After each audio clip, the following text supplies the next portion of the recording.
এই যে ঘামটা দেখছো, এই ঘামটা আমার পরিশ্রমের ঘাম। আমার মতো হাজারো দূরপ্রবাসী এই দূরপ্রবাসে এসে ঘাম ঝরাচ্ছে। দুপুরের ভাত খেয়ে শোয়ার পরে ঘুম থেকে উঠে দেখি আসরের নামাজের সময় হয়ে গেছে।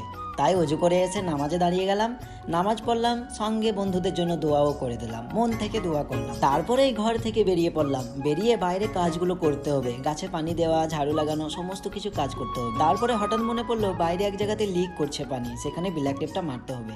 তাই ব্ল্যাক টেপ হাতে করে বাইরে চলে এলাম, সিঁড়ি দিয়ে উঠছিলাম, উঠে দেখি প্রচন্ড রোদ, তাই মাথায় রোদ লাগছে, সেই জন্য আমি বললাম না, টুপিটা নিয়েই আসতে হবে। তাই ঘর থেকে এসে টুপিটা নিয়ে, রোদের যা টেম্পারে ভাই, কুয়েতে এত রোদ একবারে পুরো শরীর ভিজিয়ে দেয়। তাও আমি এখন বেরিয়েছি 5টার সময়, এখন বাজে বিকেল 5টা, আর এই গাছগুলো নিচেগুলো দেখছি একবারে শুকিয়ে গেছে। এই জায়গাটাতে পানি টোপাচ্ছিল, ব্ল্যাক টেপটা হাতে করে নিয়ে এখানে দেওয়ার জন্য, কারণ এই জায়গাটাতে প্রচুর পানি টোপায়। এই পাইপগুলো 5 বছর আগে লাগানো হয়েছিল, পাইপগুলো রোদে থেকে থেকে খারাপ হয়ে গেছে, তাই আমি ভালো করে ব্ল্যাক টেপটা মেরে দিলাম। এক জায়গাতে ব্ল্যাক টেপ মারছিলাম, আর এক জায়গায় দেখি অটোমেটিক ছেড়ে যাচ্ছে, মানে পাইপটা একবারে পুরো খারাপ হয়ে গেছে। তারপরে শুরু করলাম গাছে পানি দেওয়া, এক এক করে গাছের গায়ে পানি ঢেলে দিলাম। এই গরমে তারাও হাঁপিয়ে গেছিল, একটু শান্তি পেল ওরা। ডাব্বা হাতে করে ছোট ছোট গাছগুলোতে আগে পানি দিয়ে দিলাম, তারপরে ছোট গাছে পানি দেওয়ার পর বাইরে চলে গেলাম।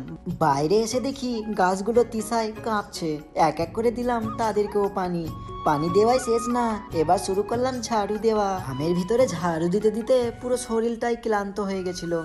শেষে যখন সব কাজ শেষ হয়ে গেল, তখন দেখি আমার শরীরের পুরো পেছন দিকটা একবারে পুরো ভিজে গেছে।